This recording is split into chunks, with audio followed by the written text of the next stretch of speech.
Hello, welcome to Taiwan New Southbound Digital Trade Talent Cultivation 2022. This is your course, Succeeding in Cross-Border E-Commerce. So today, in the topic of Global from Day One, we will be reviewing building a cross-border online shop. 5 ingredients to an online shop. Do you speak local, meaning do you speak the local language and the local aesthetic that from the country that you're selling into? Lastly, marketing to a customer's heart, knowing their local holiday cultures and traditions. So, for the first topic, we'll be reviewing building a cross-border online shop. And before we continue, here is a video that I would like to share with you. It's actually quite a fun game. There will be 2 videos that I will share with you. There will be 2 commercials that I would like to share with you in this video. And after each commercial, I would like you to guess what the commercial is actually for. So here's the first one. สวัสดีครับคุณพ่อครับรับน้องส้มครับว่าจะชวนไปทำบุญนะครับจะไปตามมาให้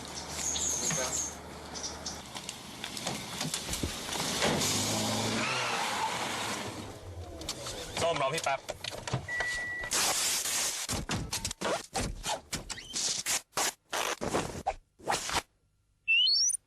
ผู้ใหญ่สมัยนี้หลอกยากนะว่าแต่เราไปไหนกันดีเนี่ย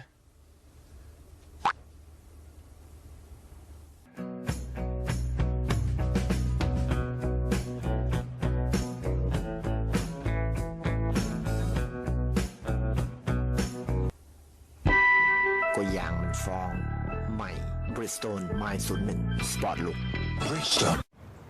And now on to the second commercial. Did you get the first one right? เอาลูกชิ้นไม้หนึ่งนะลุงนี่ครับ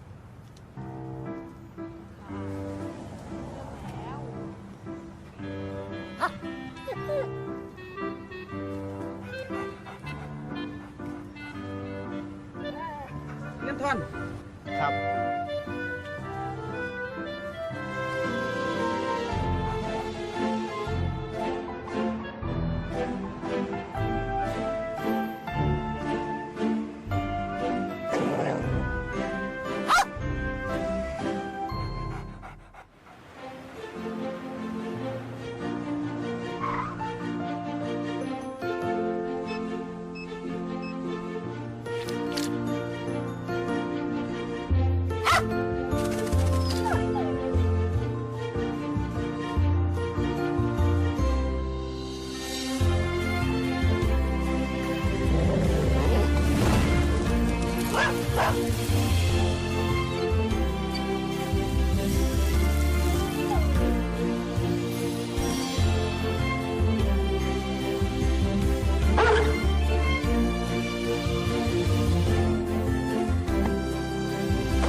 เฮ้ยไปไหนอ่ะ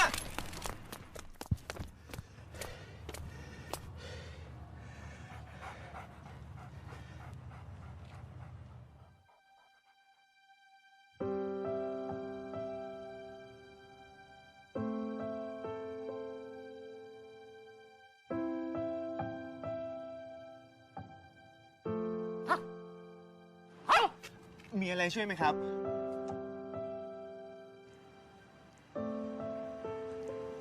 ขอบคุณค่ะ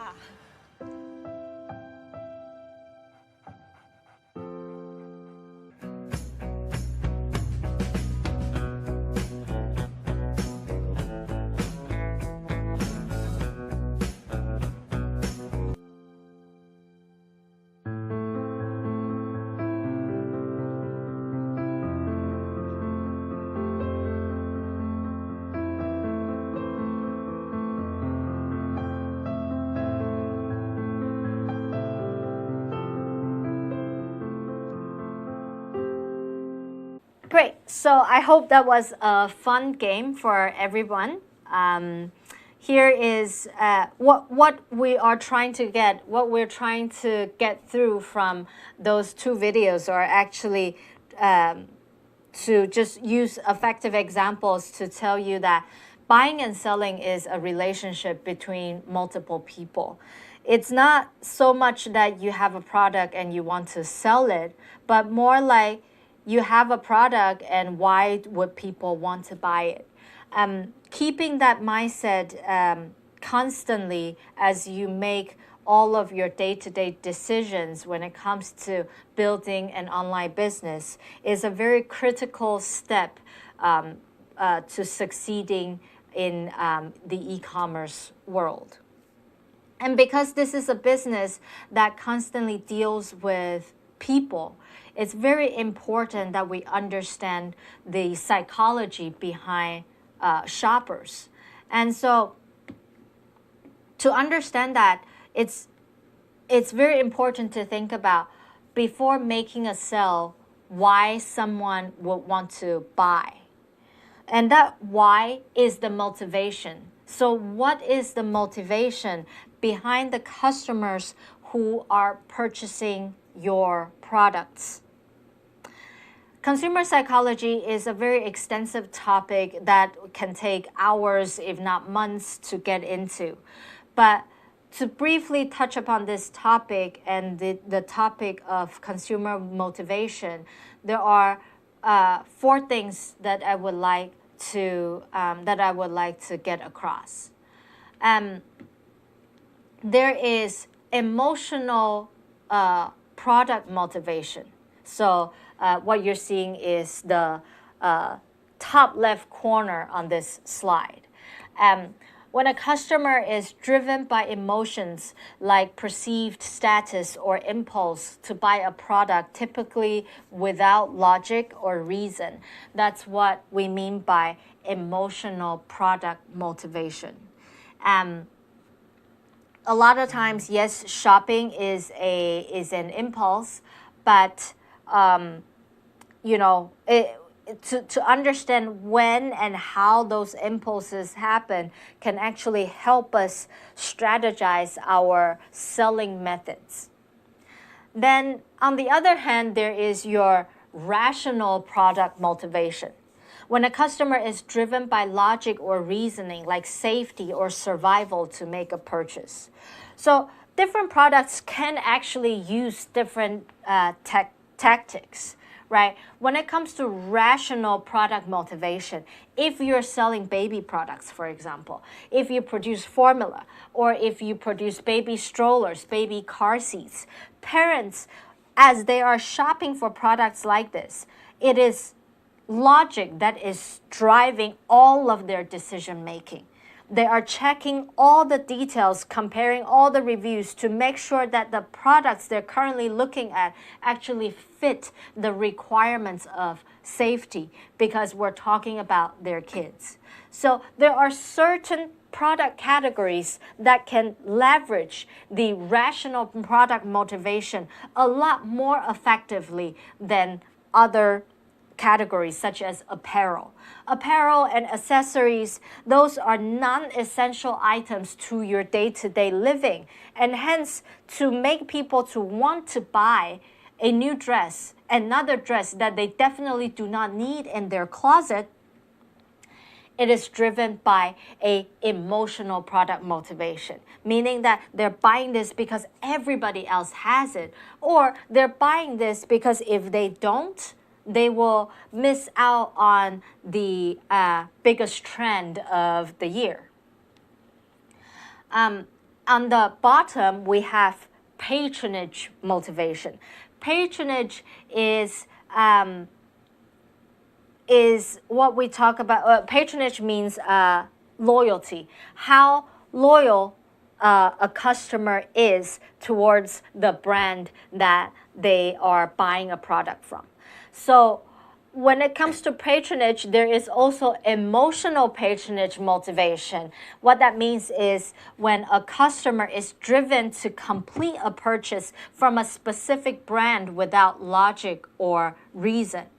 meaning that I just love this brand. I do not care if the quality of this brand is poor. I do not care if the prices are much, much higher because I just love this brand. A lot of times, I think when men comes to buying cars, it is definitely a fixation, a fascination they have towards that particular brand or the particular character or spirit that brand inspires.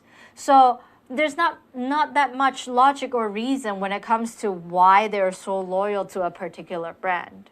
On the other hand, there is your rational patronage motivation. That means when a customer is driven to purchase from a specific brand with reasons, like buying from a sale or after doing research.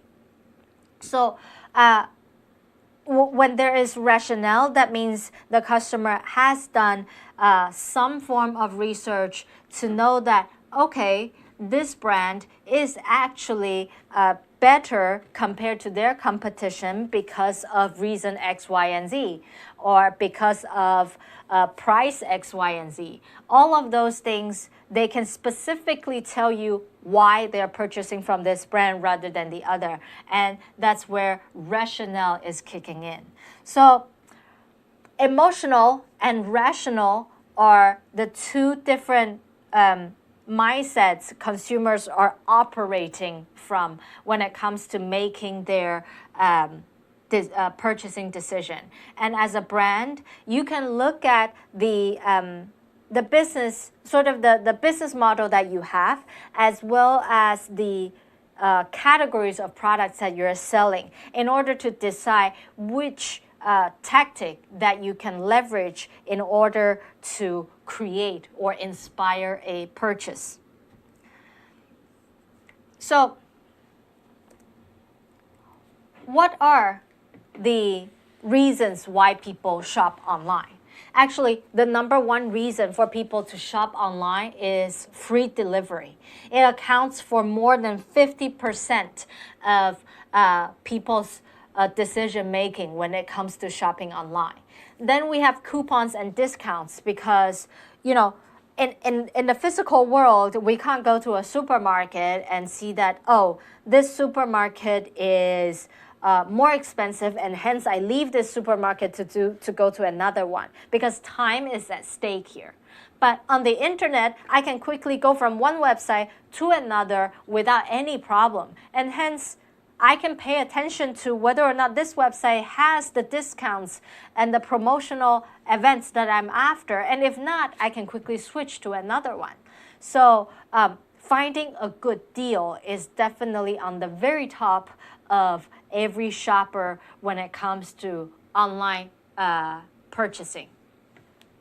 Reviews from other customers, again, this is your rationale. So when it comes to rational product motivation and rational patronage motivation, looking at reviews from other customers and if they inspire confidence and security, they are it's definitely one to pay attention to.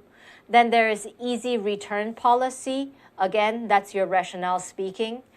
Quick and easy online checkout process. I think that's one thing if you are going the emotional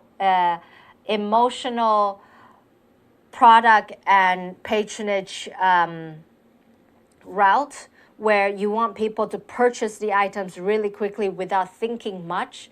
Quick and easy online checkout process is definitely a key. Take Amazon, for example, they actually have this one-click checkout feature where you can just click on the button and then everything is done. So an emotional and impulse purchase will definitely require that kind of mechanism.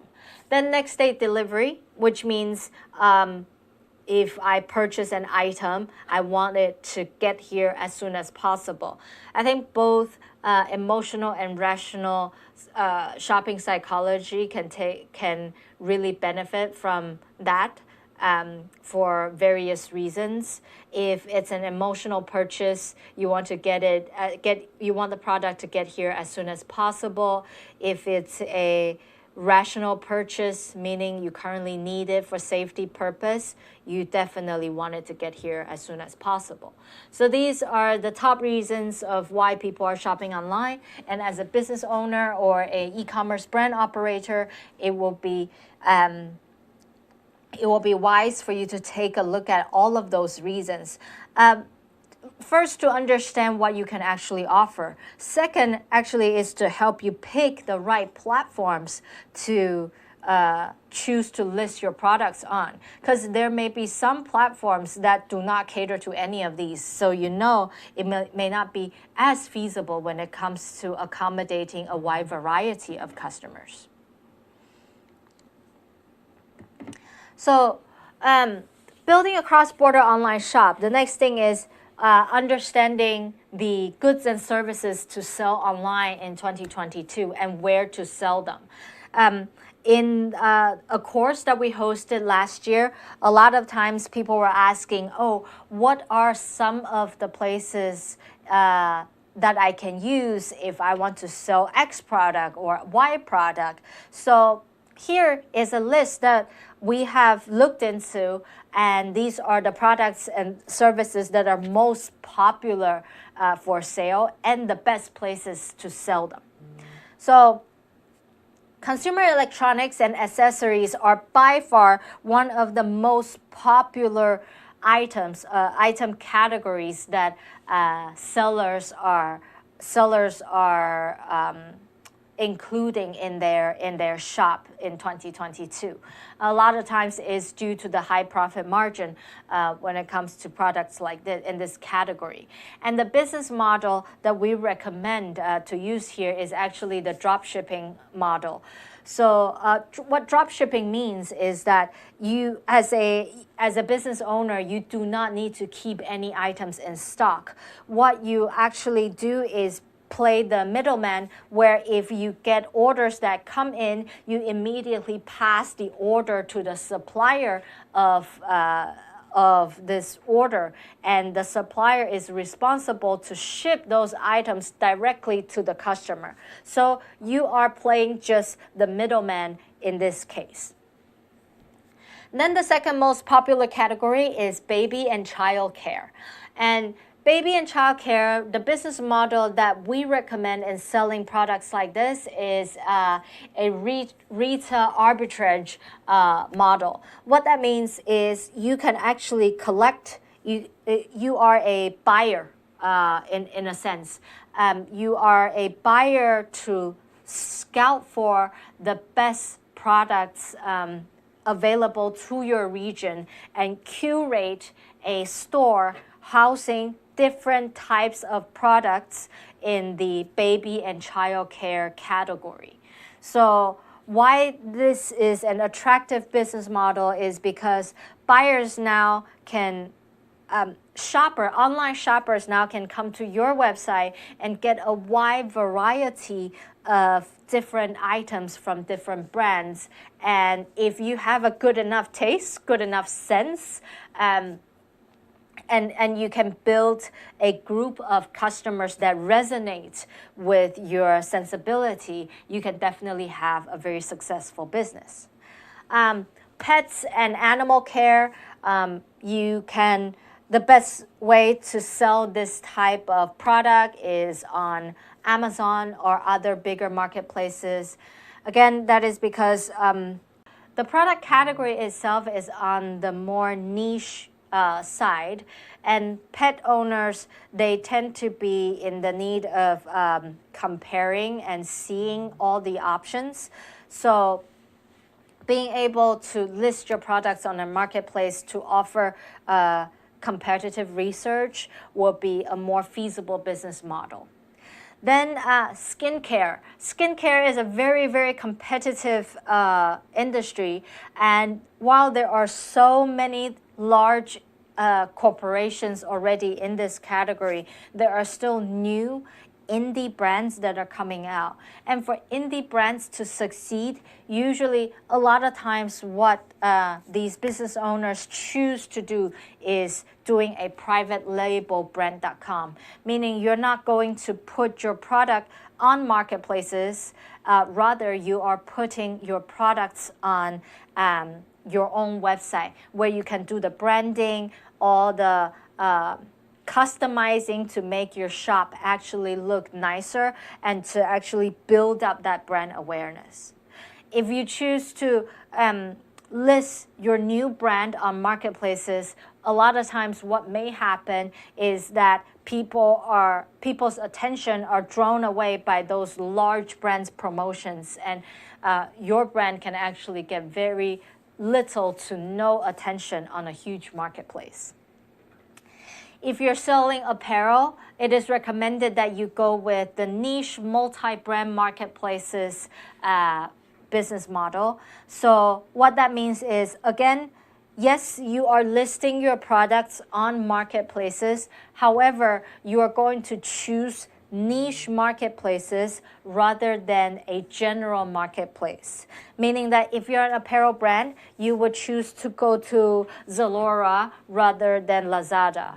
Or you can choose to go on ASOS.com or Shein rather than on Amazon, for example.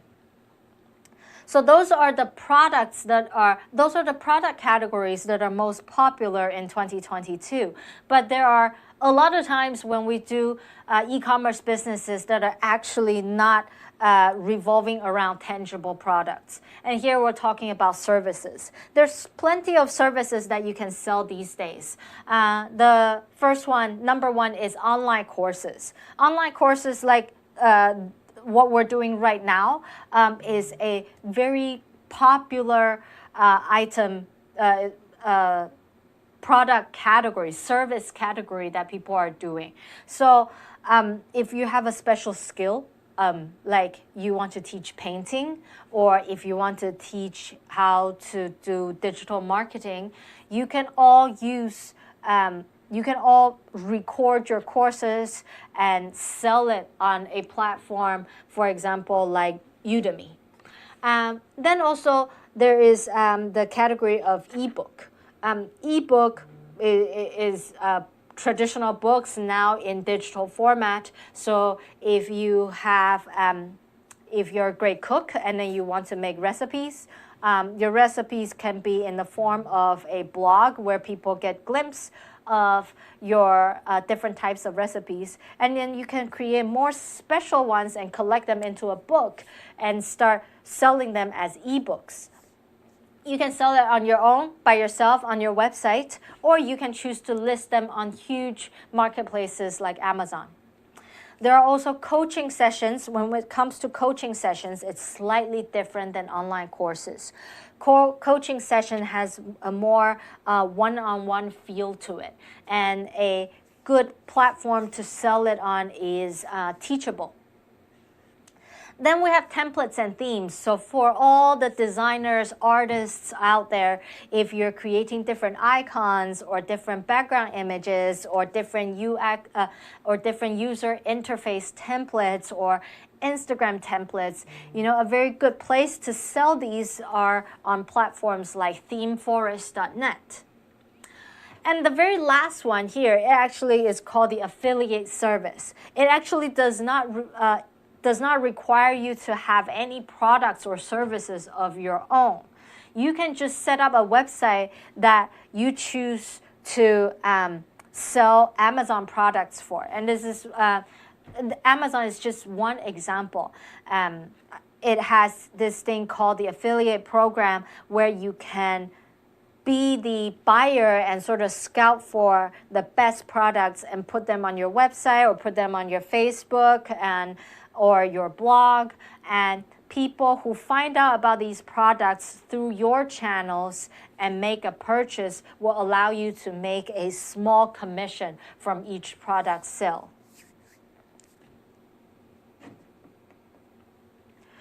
So there are obviously multiple ways to set up an online business, but what are, let's say if you are in the process of setting up your own online store, what are the key ingredients that you will need to set it up?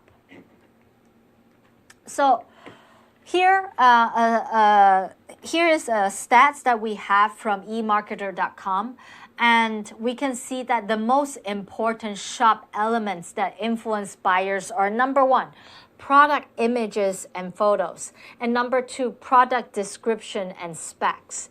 They account for more than 80% of a buyer's decision. And lastly, the third one would be product reviews from customers. So product reviews from customers are a little bit hard, out of our control. They depend on the quality of our product.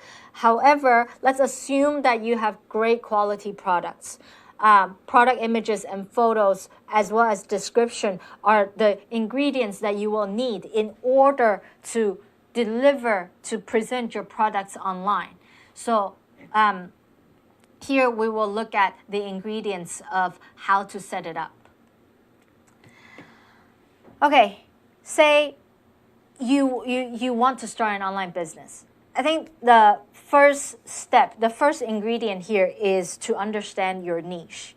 A lot of times, I think people in Asia, or a lot of times I see like American business owners or American business owners wannabe who are purchasing items from Asia to build an online business. They sort of feel like sky is the limit. You can sell just about anything and everything on the internet.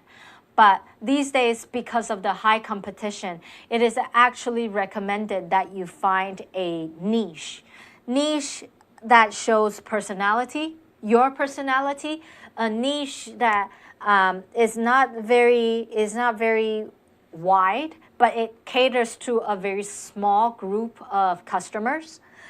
Here are 2 examples. The Small Object is a website that actually just sells rubber stamps.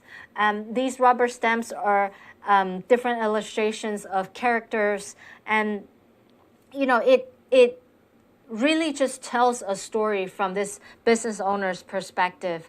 And by starting small, it allows her to cultivate a group of very sticky customers that buy into her story. Then we have on the right a New York best-selling illustrator. He actually is an artist, illustrator that has been working with New York Times or Wired magazine or a lot of other magazines and newspapers in New York City. And he has an online business where he prints his illustrations on museum quality paper and sell them on the internet. So it's not, you know, it's not everything, and it's just his artwork. And he also doesn't print it on mugs and t-shirts and all other materials. He chooses to limit his products to only be printed on museum quality paper surface, so that he attracts a very particular type of customers. And why this is good if you're a first-time business owner is that the different opinions, the different feedback that you get from different customers will also be limited. So you have a lot of room to improve how you're selling on the internet if your customer is niche enough.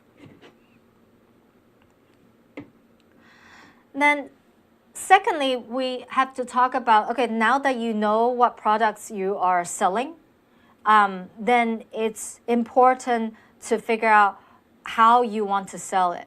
Let's assume that a lot of the products that we are selling are actually tangible products. So it would require you, in order to show off your products, it would require you to take photos of them.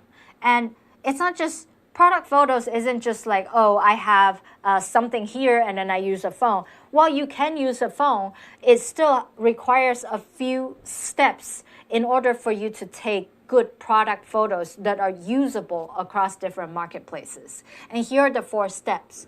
The first one is set up a consistent environment.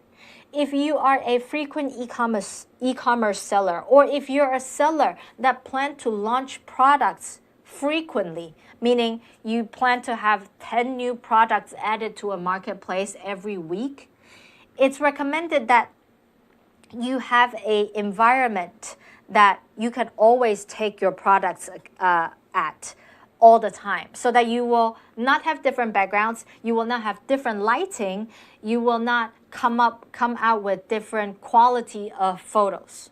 So setting up a consistent environment like what you see here, where there is a tripod so that it's always stable, and there is a backdrop so that your product is always against a white color, and a few different lighting.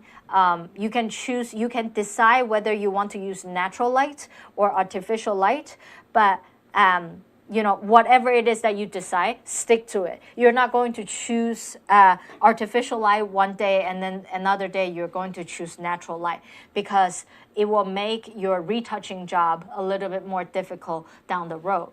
And if you just have an iPhone, that's totally okay, right? There are plenty of tripods that are made for iPhones these days. You do not need to go out and buy fancy cameras, because a smartphone today has plenty of has great quality, great features for you to take high quality photos. So the key is to set up an environment that allows consistent output.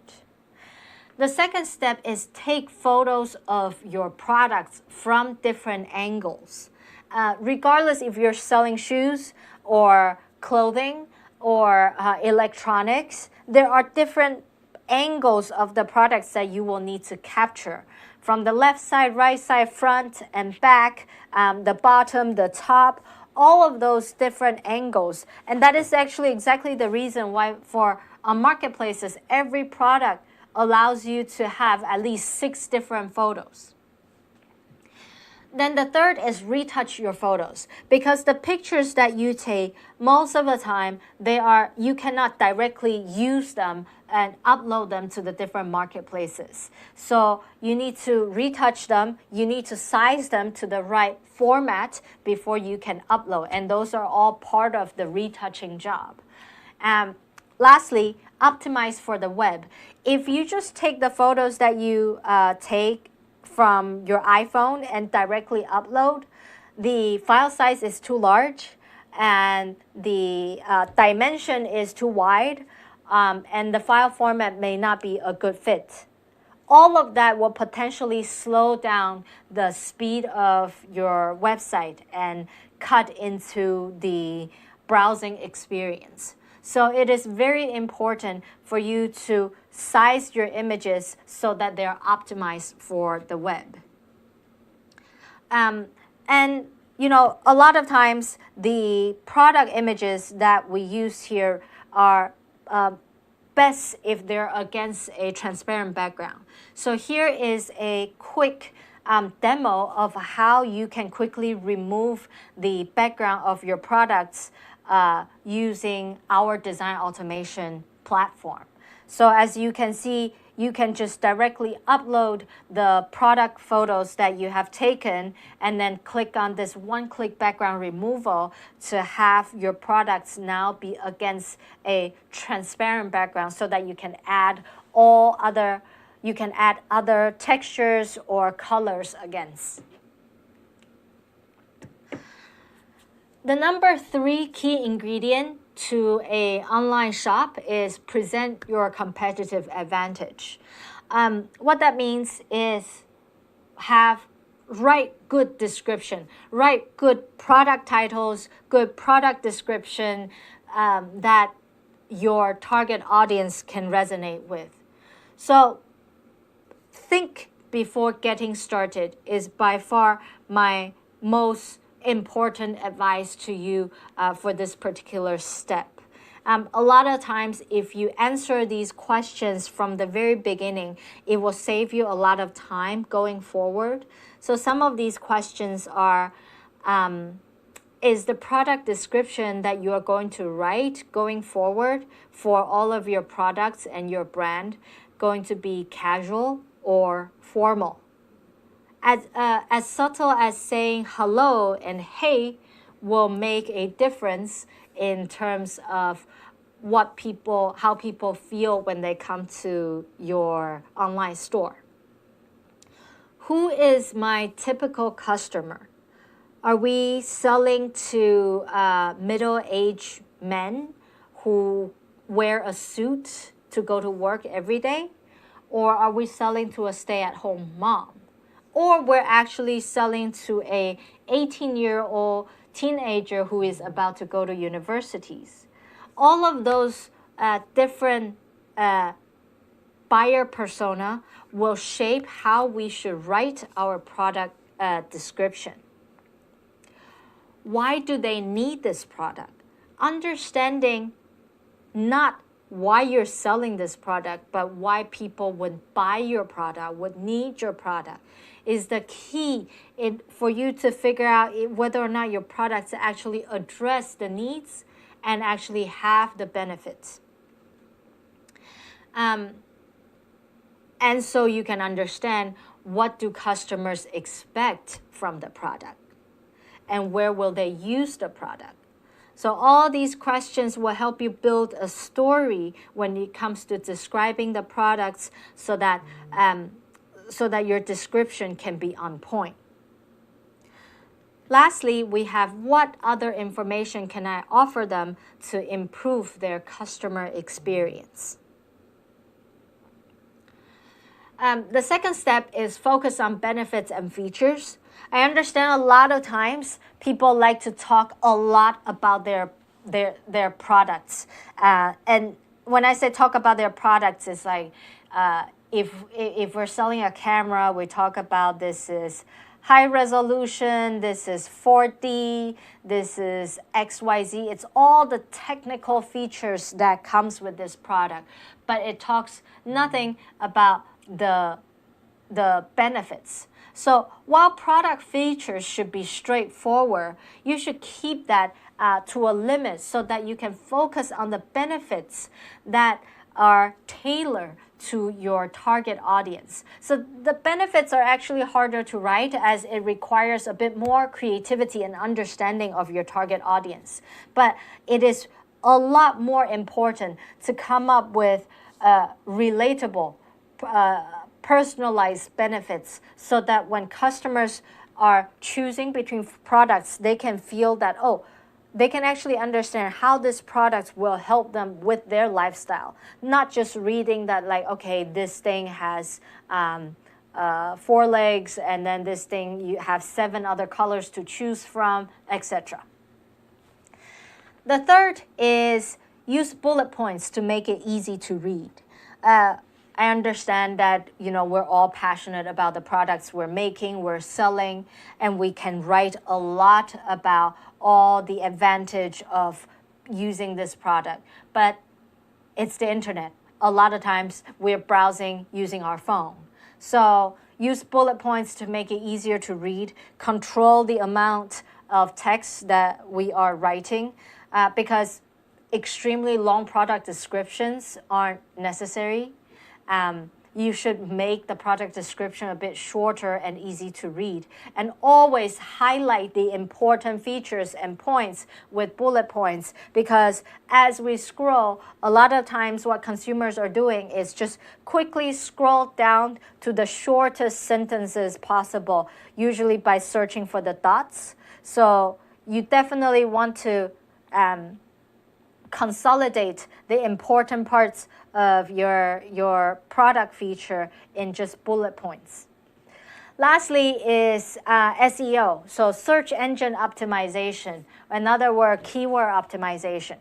Using the right keywords is going to help bump your pages up in the search rankings. So you are not just writing your product description. As you're writing, think about what keywords are relevant to your product as well as what keywords people are searching for. So when you incorporate these words in your product description, it can actually help you increase your search rankings. Another way to go about this is actually encourage customers to leave reviews, and not only will leaving reviews increase buyer confidence when it comes to shopping on your page, it also brings up SEO benefits. The fourth step is tell a brand story. And a brand story is much, much bigger than having a logo or a guideline document. Brand is supposed to elicit a feeling. So here we have an example of how to write a great brand story. There are a few elements that are involved in writing a story. And we're going to use an example from a plus-size women's fashion brand. Okay, so it always starts off with exposition, meaning the background, setting the background for your story. In this case is characters, setting, and details that can help the reader visualize the story. So an example for the plus-size women's fashion brand here, we have this character called Laureen. Laureen is a plus-size professional woman, aka her customers.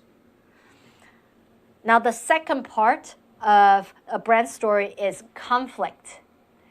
It's crisis or tension point that may change the course of the character's path. So in our example, Laureen, she works in New York at an office where professional women operate. The rising action is the third element in writing a story, which is supposed to lead up to the climax. So in the case of Laureen, she actually couldn't find clothing that represented her inner self outwardly. So Laureen is a very passionate woman that is serious about her work, but also enjoys having fun. And when all of the plus-size clothing out there is more conservative, is not sexy, and she doesn't feel confident, she doesn't want to wear them. So that's sort of your rising action. Then the fourth element is climax, the defeat, rebirth, or the aha moment, the inception of something new. So in the case of Laureen, because she can't find the outfits that work for her, so she is having wardrobe malfunctions, and these wardrobe malfunctions are causing her to miss meetings and have a lack of confidence that all impact her day-to-day activities and mood when she's going about her everyday tasks. Now, lastly is your falling action. This is called the resolution here. In the example of Laureen, she became so frustrated with plus-size fashion that is offered currently on marketplaces and decided to launch her own brand. So in this case, there is a brand story, right? We're not just buying her clothing, we're buying to Laureen's story. So for whoever that can resonate with Laureen will be more likely to purchase her story, to purchase her items, because it feels like Laureen understands me, right? So when it comes to selling products on the internet, because we are dealing with a much, much greater competition, meaning that I can go to your website and go to your competition's website at a flip of a fingertip. I can open a new tab and then immediately leave your website. You need to try to grasp catch people's attention. And how you catch people's attention is from a story, not how much sales you're running or how many products you have. Because sales has a bottom line. The more sales, the more promotion and discounts you give, the lower your profit margin is going to become. And if you continue to do that, it's not a sustainable business model in the long run. So to cultivate your customers' loyalty, to cultivate a strong enough customer base that actually buys into your brand story is a lot more effective business strategy that an online business has to build in order to succeed. The last thing is tell your story everywhere. So just now we talked about Lorraine. Lorraine's brand is called Henning. Now, Henning's website is all the way on the very left. Is clothing raised to our level. So luxury women's wear in size 12 to 26. You have this website that sells their products, and then you have a social media, a Facebook group. This is a private group where different women can talk about their day-to-day needs and struggles and have a community, a virtual community with one another. And that's Henning's marketing strategy. And on their Instagram, they choose to present their products in different ways with quotes, with how women are wearing their clothes in their most confident selves, right? So this story is being magnified across different marketing channels, and all these different marketing channels hold a unique purpose. We're not just focusing on selling. We're focusing on cultivating customers' loyalty and customers' confidence in our brand. The third topic here is, do you speak local? What does that mean? Because we're doing cross-border. So you're not just because we speak Vietnamese doesn't mean that the rest of the world is going to speak Vietnamese. Just because we speak English doesn't mean that the rest of the world is going to speak English. And language is actually by far at the bottom of your concern because there's so many cultural nuances that are relevant when it comes to cross-border selling. So localizing, in this case, the more technical localization is images, right? When it comes to listing our products on different marketplaces, that's one step of localizing because we're leveraging those marketplaces in order to sell our products to the local customers. But all these different marketplaces also have their image requirements. Take Shopee, for example. You can use one cover image plus 8 additional images. So there's 9 images that you will need in total to sell one product. And that you can only take JPG or PNG as the image format. The dimension of these images are 500 by 500 pixel at a minimum. And here, the style is what we should actually pay attention to. The product should occupy 70% of the image at a 30-degree angle. So that's a key factor to know, right?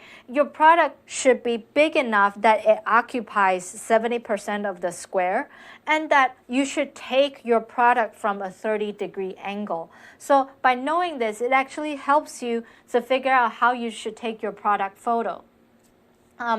Obviously, Lazada, Tokopedia, Qoo10, Bukalapak, these most popular marketplaces in APAC all have their image requirements. So depending on where you want to sell your products, you should read through these seller's guides first and then go about executing your product photos.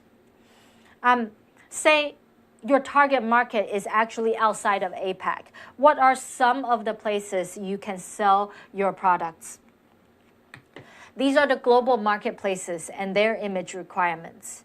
Amazon is the most popular marketplace globally, and it actually requires you to have one main photo and 5 other additional photos. The formats here can be TIFF, JPEG, GIF, PNG, but the dimension here should be at least 1000 by 1000 pixel, which means when you're taking pictures of your product, they should be at a high enough quality to be to fit this dimension requirement. And the style here is pure white. When we say pure white, it's not off-white. It's not your paper with the shadow, that kind of white. Here, they listed out the specific RGB number, 255, 255, 255, in order well, and that means pure white in this case.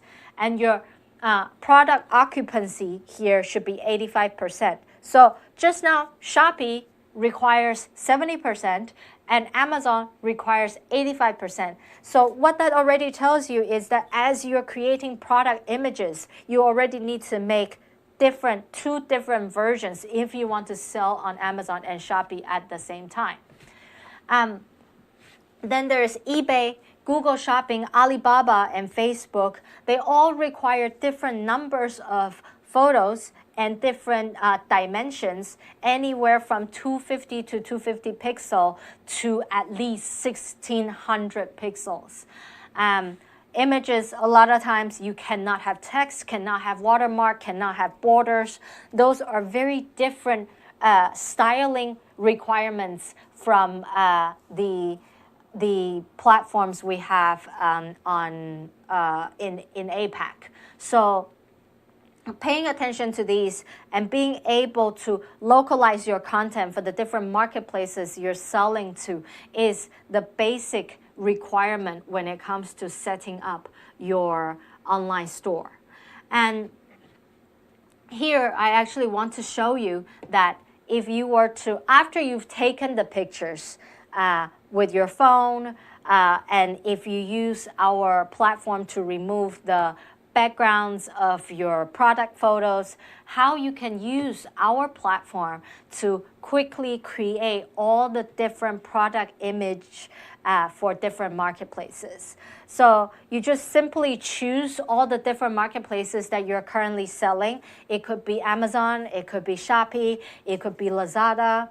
And because your products already have their backgrounds removed, you can now place them against a white background color, and you can see that just in one go you can tackle all the different products and all of their dimension requirements in one creation journey.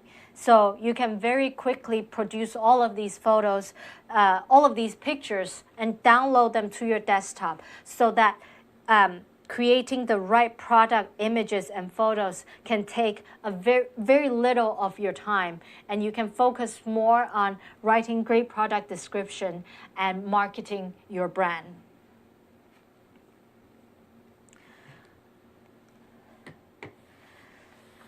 And lastly, in today's course, we're going to talk about how to do great marketing, and so we actually speak into a customer's heart.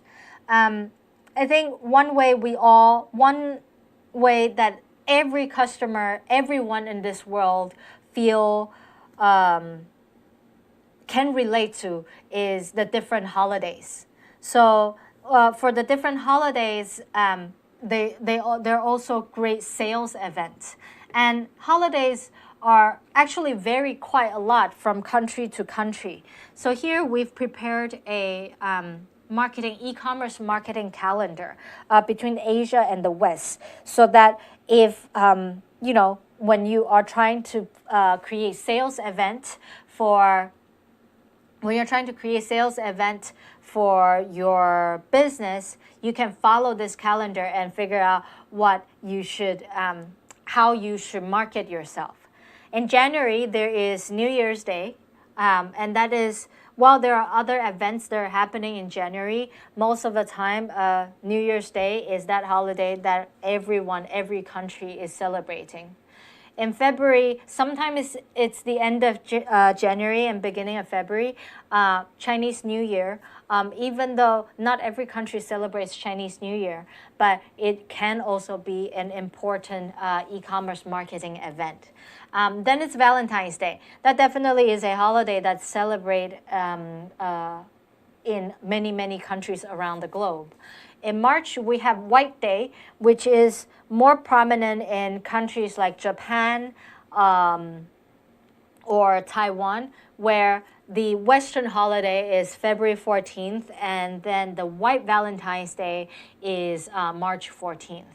In March, we also have a very big event called the Lazada birthday sale. So if you're a Lazada merchant, you can participate in the birthday sale. That's a great marketing, a campaign event that retailers, online retailers should focus on.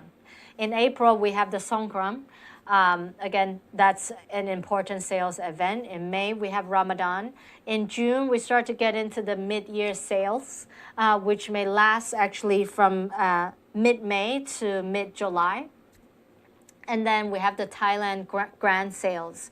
Again, these holidays are traditionally localized for different countries, but because now we're doing cross-border and we are selling online, a lot of businesses can take advantage of these traditionally localized holidays.